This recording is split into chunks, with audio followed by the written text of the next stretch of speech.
Kade, what advice has your father given you being a prospect in the NFL? Has he given you advice going in through the combine and all the things that you had to go through? One. And number two, where are you and your family going to be the night of the draft? Yeah. So first off, my dad's he hasn't given me a ton of advice because his pre-draft process was so much different than mine. I mean, back then, I don't even know if they had color TV and all these different things. And so it was a long time ago, different process. And so the biggest thing I lean on him for is just in times of doubt. It's all my family. It's my parents, my siblings, my fiance now. It's those times of doubt where I don't know where I'm going to be in a week from now. I don't know where teams see me at. And it's those moments that you really lean on the loved ones. And especially my dad who's been in this moment, who's been an underlooked, overvalued or undervalued guy. And so those are the moments I lean on him the most rather than the moments of high where I want that praise or I want that feedback.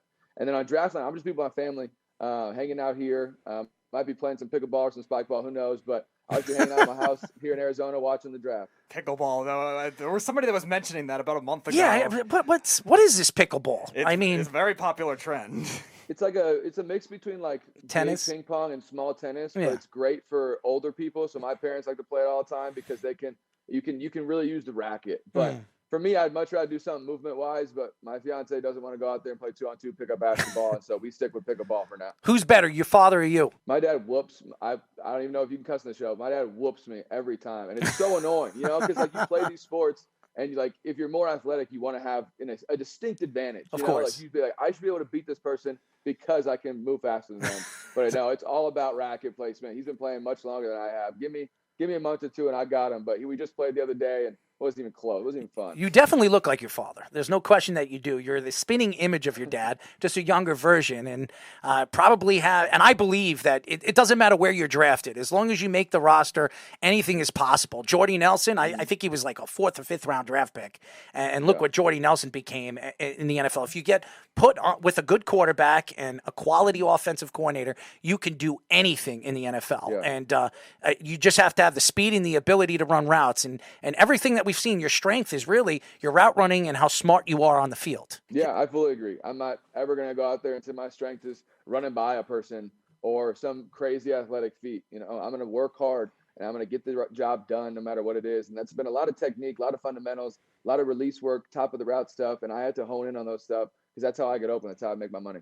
Kate, you mentioned the family connection with you and your father playing pickleball. I remember where the pickleball connection came from. We had Chris Gronkowski on the show about 2 months ago. Oh, wow. Yeah, and we were going through all these different games that he plays with. He has 5 brothers, and we were going all through all these different games. And Chris said pickleball was the one that he was the best at. That's right. Of all the competitions. I always wanted to play.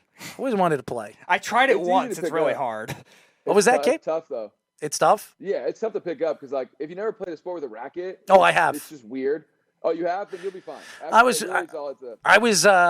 3rd, in varsity tennis in my varsity year. I never played tennis, but I always had the legs to go back and forth. I didn't have a really good serve, but I can put spin on the ball. I'm very good at ping pong. So, but everybody keeps telling me pickleball is completely different. So I don't know. I don't know what. It's a weird ball. I've seen the pro pickleball tournaments on ESPN. It's like a wiffle ball. Yeah. It's like weird, but everybody tells me it's fun and it's you could be very competitive in the game. So, and it's becoming it might be an Olympic sport soon. So. Wow. Well, if you ever come to Arizona, you can see me. You can see me and my dad right now 2-on-2. We'll be there. A story from your childhood about your father, and then a story about him since you've been when you've been a college athlete, about him now. Yeah. Growing up, the story about him is one of the times I really got to sit down with him and learn the game was early on in his career, I guess, when we first moved to Arizona. And I had to go through all his play sheets with him every night before practice. I'm just reading these words that I'm trips right, zip, Louis out, just random words that I have no idea what they mean. And he would go through, tell me what it means, explain it to me so I could understand, even though I wasn't part of the team. Mm-hmm. And then as I progressed, it was cool because then he became offensive coordinator later on in my high school career. And so all those terms that I learned early on ended up coming back and being a lot of our high school offense we got to run. And then now, moving forward, it's a lot of the NFL stuff. I'm in his office right now, and I'm just surrounded by memorabilia and his whiteboard and all this stuff that he uses to go and just talk about football 24/7. And so it's just a little part of my life that is grown into most of it. But there's a bunch of I have so many random stories about football with him. We got in some pretty big arguments in high school.